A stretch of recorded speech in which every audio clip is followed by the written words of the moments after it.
Hey there, everyone. That sexy nerd is back again. And I know I'm late on this one, but I've only seen this movie once. And it was actually a subscriber that showed it to me. Shout out to you. And, yeah. I never really got it. That might sound like an asshole. I mean, I know a lot of the stuff about it. I know Prince Humperdinck, the rodents of a considerable size, and the rat jump scene, which was pretty freaking cool, honestly, but it still looked like a big guy in a costume, which was weird. Yeah, I mean, other than that, I mean, it seemed a little too girly for me. I don't know. It's just a little bit too much, and I never really got into it. But then again, I didn't pay attention to it. And I know that makes me sound like a complete dick, but because I know there's a lot of fans of Princess Bride out there. If you watch Nostalgia Critic, you're probably a fan of Princess Bride. But I don't know, maybe it'll convince me a little bit more this time. Oh, I do love the fact that Andre the Giant was in here. He was actually a pretty good actor, and I mean, it makes sense because, as we've seen, wrestlers have made their way into mainstream media and whatnot, and having John Cena, ironically, is doing a pretty decent job. I thought his career was going to fail, after the Marine, but it endured. It seemed like Kane was the only one who wasn't able to do that. Was in one movie. That's it. Oof. But yeah, I loved the WWE for a while. But anyway, I'd like to also announce that I have finally gotten my Patreon up there. You'll be able to see new scenes, new reactions that you've never seen before. More like, to Stranger Things Season 4, House of the Dragon Season 1, and also my continuation of the Boys Season 3, which I will also be getting into if y'all are into that. It's The Boys Season 4, so I will be recording that after this. Other than that, not much else to say. If you're interested, my channel is in the description. Please smash that like button if you want to see more sexy and nerdy content. And subscribe if you think I deserve it. And let's do this thing, y'all. Oh, hey, Malcolm, what you looking up? Oh, my God. Malcolm, what happened to you? I was just doing research on today's movie. It's The Princess Bride, right? Oh, yeah. No, I remember growing up with that flick. Yeah, It's a I classic. know. Yeah, me too. That's why I was looking it up. Did you know that film is 37 years old? Really? I didn't know that. What are you guys talking about? Princess Bride. Oh yeah, I love that movie. Did you know it's 37 years old? Really? No, I wasn't aware of that. So crazy to think. What's crazy to think? That Princess Bride is 37 years old. No kidding. How time flies. Yeah, it's crazy, isn't it? Totally crazy. Just nuts. Oh, well, I don't remember it, so I don't feel that old. It sure isn't. You can say that again. Oh. I'm dead.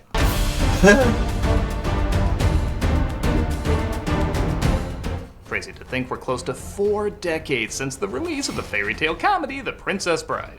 While the Rob Reiner film wasn't a big hit at the box office, it found a very profitable life on home video, and soon every kid in the 80s was hooked. Based on the book by William Goldman and launching the careers of actors like Cary Elwes and Robin Wright, the film had a low-budget charm, surprisingly sophisticated comedy, and a legitimately romantic story, even winning over kids who hate all that kissy stuff. Where a Prince lot of Savage. children's entertainment tries desperately to either sell you something or pander to whatever your kids find popular. And also, I obviously know that my name is Inigo Montoya. You killed my father, prepare to die. Honestly, that scene is actually pretty good, but I kind of forgot. I don't know. I sound like such an asshole, but again, I thought this movie was going to grab me a lot more, and I guess the hype kind of made it die down, This film played by its own rules and eventually won audiences over just by doing its own thing. It's still delightful all these years later, and we're going to take a look at why. Even if it feels a little weird all these years later. Hey, you guys, did you know Karate Kid is 40 years old? This is Princess Bride. The film opens with a sick little boy, played by Fred Savage, who hates he's missing such a beautiful curtain outside, but his grandfather, played by Peter Falk, tries to read him a story to cheer him up. I'll try and stay awake. I'll try to keep this white hairspray off my head. Is this a kissing book? Wait, just wait. Folk's charm as the narrator is so likable. I keep thinking he's gonna Columbo him and lure him into revealing That is Columbo. You killed that Girl Scout down the street. Then you sold the cookies and pocketed the profits. Okay, I buried her under the doghouse. That's why Milo's so sick. Oh, I was just reading the first chapter. But that's good to know. We're transported to the world of... What is that thing that Columbo says? Oh, there's one more thing, sir. We're transported to the world of the story where we see a farm boy named Wesley, played by Carrie Elways, and a farm girl named Buttercup, played by Robin Wright. Yeah. Buttercup was raised on a small farm. Isn't Robin that Wright, a wonderful beautiful. beginning? Yeah, it's really good. You really put the ass in passive aggressive. Farm boy, polish my horse's saddle. As you wish. And then later you can polish me. She was amazed to discover that when he was saying "as you wish," what he meant was, I'm gonna wear you down till I'm out of the friend zone. Eventually they confess their love for each other, but because he has no money, he journeys across the sea to seek his fortune. What if something happens to you? I will always come for you. I started taking pills. His ship was attacked by pirates, though, and he's Jeez. presumed dead. And maybe I'll marry that prince who out of nowhere proposed to me. Our country will have its 500th Humperdinck. anniversary. I believe it'll be our most horrible yet. As Jack forgot. Skellington, Chris Sarandon as Prince Humperdinck, Chris who was Sarandon. chosen to marry a commoner. Would you like to meet her? Buttercup. Oh, it's little Buttercup. Well, that was anticlimactic. Perhaps you could hooray or something. How about some name combos for the tabloids? Butterdink is testing well. Perhaps Humpercup. Buttercup doesn't love Humperdinck, but that's hardly an issue when she's abducted by three thieves. Inigo, played by Mandy Inigo. Patinkin, Fezzik, played by Andre the Giant, and Vizzini, played by Wallace Shawn. Fabric will make the prince suspect the Gildarians have abducted his love. While all these actors are perfectly chosen, I will admit I was a little curious how one of their other choices, Danny DeVito, would have been in the Vizzini role. Shawn is great, don't get me wrong, but man, I love to see DeVito say something like, You will be caught. I'll give you the same advice I give my mom when she cries. Shut up. I dropped But to be fair, that's modern Danny DeVito, isn't it? That's from It's Always Sunny in Philadelphia, right? I've never even seen that show, and that sounds like something out of Always Sunny in Philadelphia. I dropped my monster condom that I used for my Magnum Dom. Again. with that said, Sounds Shawn good. does add a unique over-the-top take that is clearly his own. And let's be honest, he does help create the most quotable line. Inconceivable. Inconceivable. Inconceivable. Inconceivable! True, there's also this line. Hello, my name is Inigo Montoya. You killed my father. Prepare to die. But that's 20 syllables, and this one's only 5. It's a bit easier to say. You never say anything about killing anyone. I've always been a big Andre the Giant fan too, so it's great to see him in one of his few film roles. It's I another know. one of those where it's hard to say it's entirely convincing, but like many charming actors, you sense a joy of performance from him. And in a film where the realism is not a #1 priority, that joy also spreads to the audience. No more rhymes now, I mean it. Anybody want a peanut? A great gift for Ryan. Thank you. We'll never use it again. They move quickly across the sea, though not that quickly. Where Apparently Buttercup tries not. to escape, but is hunted by the shrieking eels. What the? she doesn't get eaten by the eels at this time. What? The eel doesn't get her. No, we heard you. We were just wondering what's up with that weird Shyamalan writing. Most of the Right? dialogue is stellar in this, but that was a weird moment. Is the idea that she'll be eaten by the eels later in the story? Maybe in the version with Deadpool. The ship, but they noticed Never that saw being that. Hurry up! Move the thing! And that other thing! And stop washing the flag with too much starch. What? Climbing the rope. The masked person It's a following them toy. is the Dread Pirate Roberts, who's gaining on their tail. Faster! I thought I was going faster. I do not accept excuses. I'm just going to have to find myself a new giant. Wait until I write my next play on this. My climb with Andre. They try cutting the rope. But he still holds on as Inigo is left behind to kill him off. But he's too impatient, so he offers him a rope to speed things up. Will give you my word as a Spaniard. No good. I've known too many Spaniards. That's alright, I'm not a Spaniard anyway. I swear on the soul of my father, Domingo Montoya, you will reach the top alive. Like I said, I've known too many Spaniards. Well, wait until you're ready. He makes it to the top and allows him to rest before they fight. Inigo shares that a six-fingered man killed his father and he searches to get revenge, which in any other movie would feel like an exposition dump, but like I said, the acting and writing is really solid. I love my father. So naturally, I challenged his murderer to a duel. But he gave me this.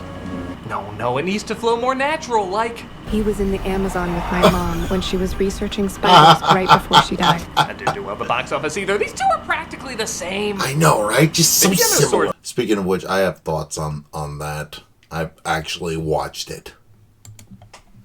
They began their sword fight on the carpeted sand. If you're really impressed by this Carpeted duel, you sand. should be. These two actors began practicing at the beginning of production to the very end of production. Really? Every single day while the other actors went home or out for drinks. They shot this fight last because they wanted to be as good as possible.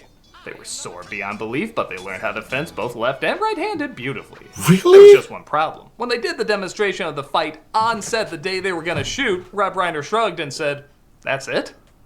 While the fencing was perfect, it was barely over a minute long. So on the spot, they had to find other ways to drag out the fight. With jumps, flips, some bouncy rocks. Who are you? Get used to disappointment. Everyone is so politely harsh in this. He defeats Inigo and makes his way to Fezzik. We face each other as God intended. No tricks, no weapons, skill against skill alone. Giving me literally a gigantic advantage. Yeah, right. Haven't fought just one person for so long. What was that line he had earlier? People in masks cannot be trusted. Then what am I supposed to make of this? Yeah, right. What is Andre that? wasn't back pain so much he couldn't perform sometimes.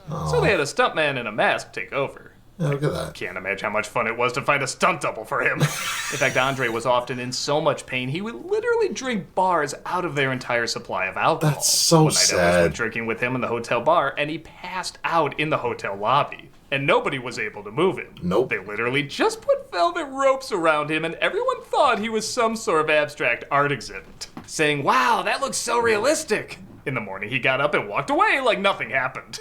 After that, a cop was assigned to him whenever he went drinking to make sure he didn't pass out. Andre was so nice, he always bought the cop a drink. Oh. Sorry, like I said, big Andre fan. Anyway, Wow. Roberts knocks him out by slowly strangling him.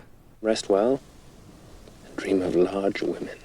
With more consistently funny writing. He makes his way to Vizzini, who says the only way I to like win over that show. Buttercup is to beat him in a duel of wits to the death. Inhale this. I smell nothing. What you do not smell is called iocane powder. It is a poison that kills you simply through smell. I win.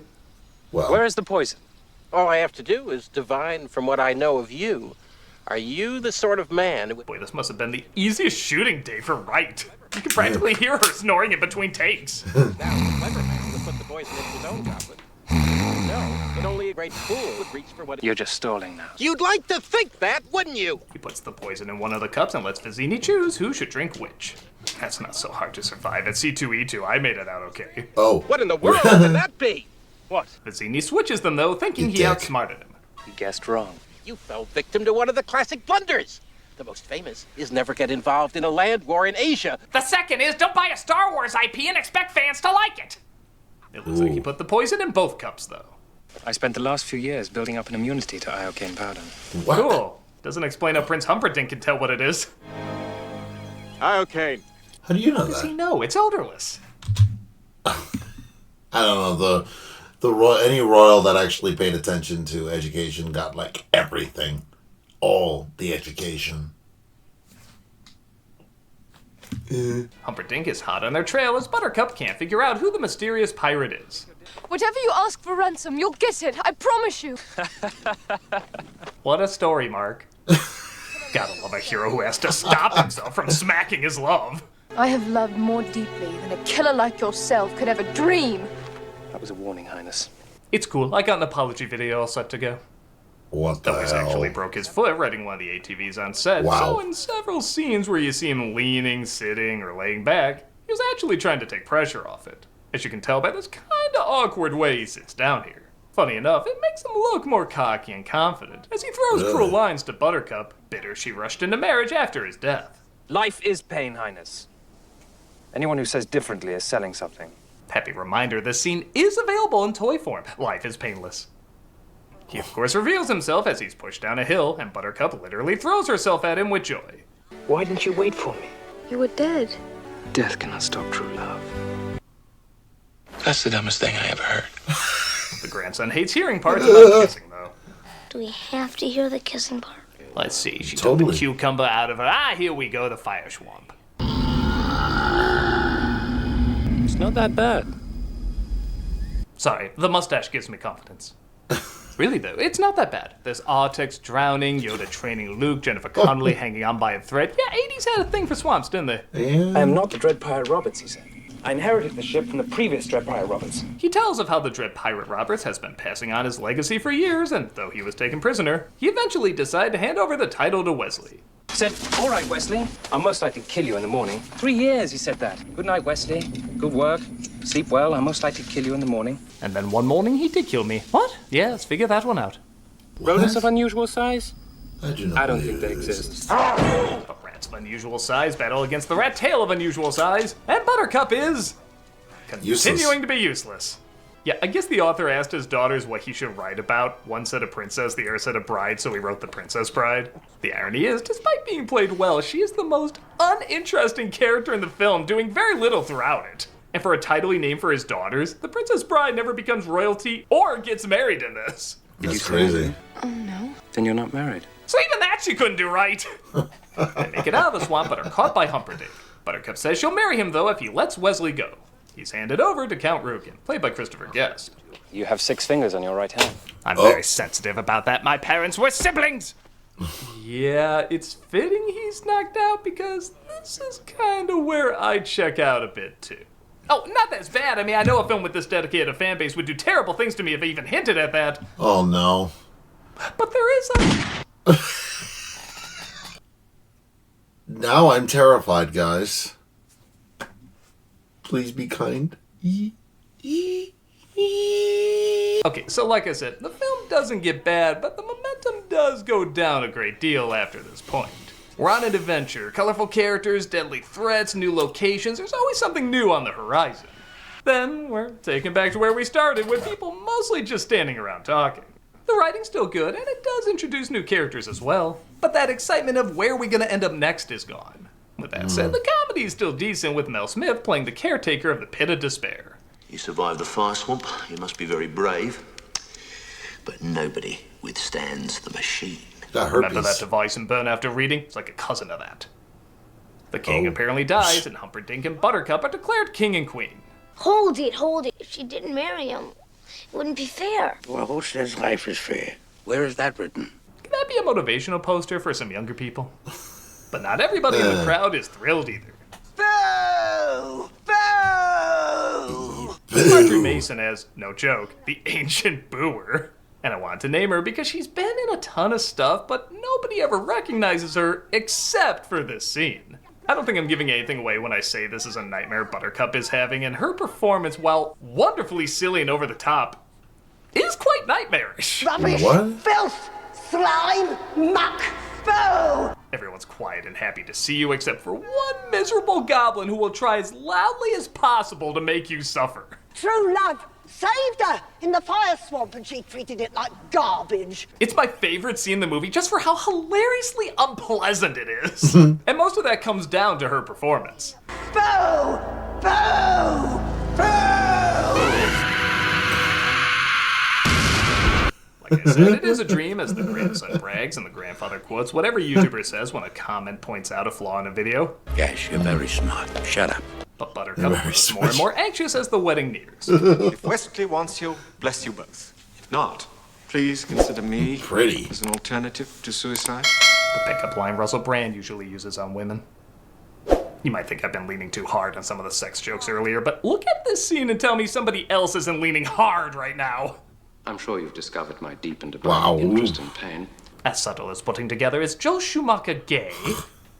He uses the machine to slowly torture him, but when Humperdinck realizes he can never fully win over Buttercup, a strange thing to get upset about, he's just gonna kill her to start a war anyway. Though it does lead to this wonderfully awkward delivery. I would not say such things if I were you! It is I, Humpernickel!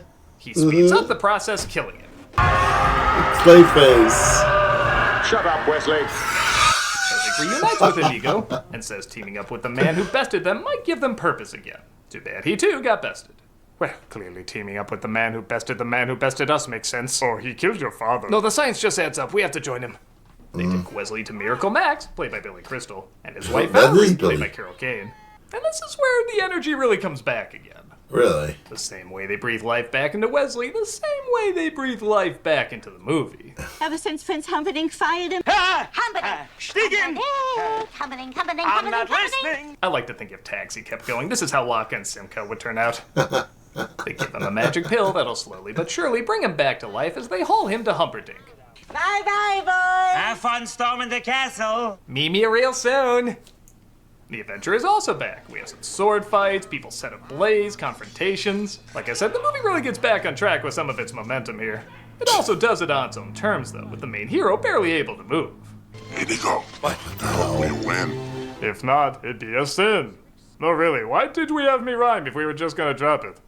And then, of course, Peter Cook, looking so dignified with grand organ music and the camera slowly tracking in, just to have one single word bring down the house.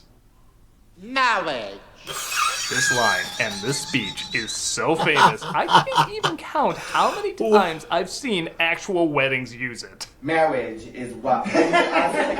Marriage. Marriage. Marriage. Marriage. What? Marriage! Marriage! Proof that even with classic comedy writing, sometimes just a funny voice is enough. Oh no, guys. I think I just remembered I fell asleep during The Princess Bride. Oh no. It was really late at night. I don't remember that. The marriage. There will be no survivor. Inigo sends physics mannequin double to scare everybody away, and they break their way in. This leads to a confrontation between Inigo and Ruben, again resulting in a completely unexpected reaction. Prepare to die. And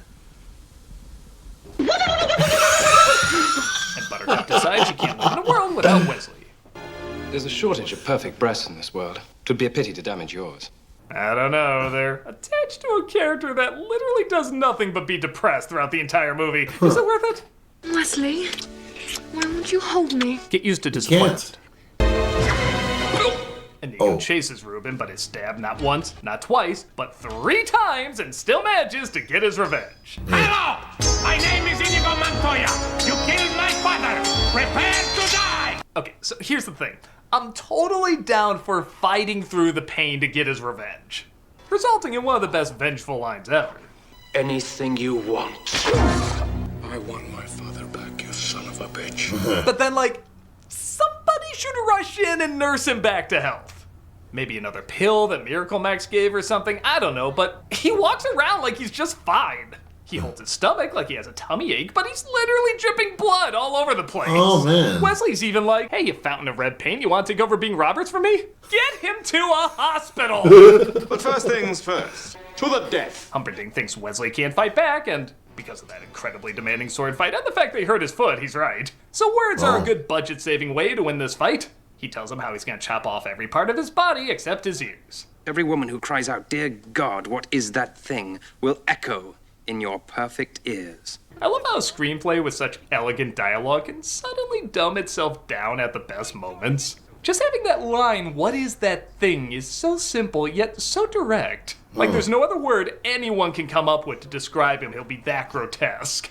Humperdinck thinks he's bluffing, but Wesley's got a golden ticket and stands. He surrenders only to discover he was faking all along. I knew you were bluffing. I knew he was bluffing. To think I'm wearing half of Buttercup's wardrobe for nothing. Fezzik finds some horses and they ride off into the moonset. What the hell? And it is at this time that the eels finally ate us.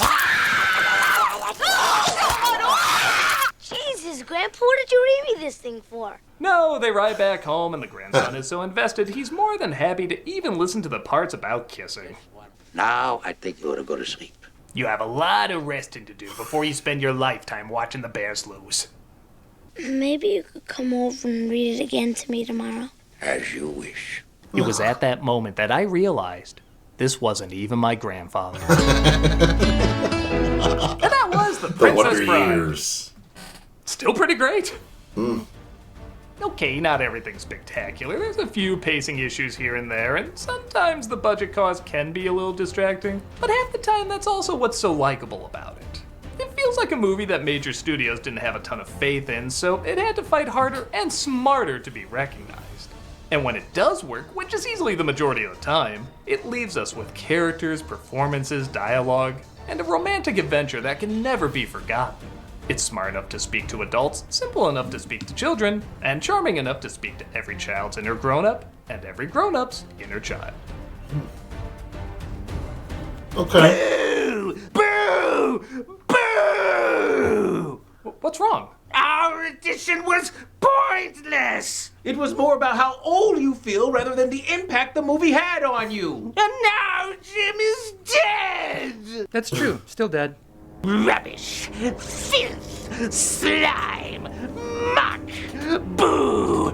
Boo! Boo!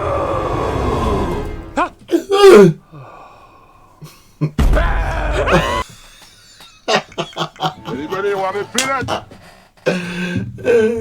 Okay, I'm sorry. What is he saying there? Anybody want a billet? What?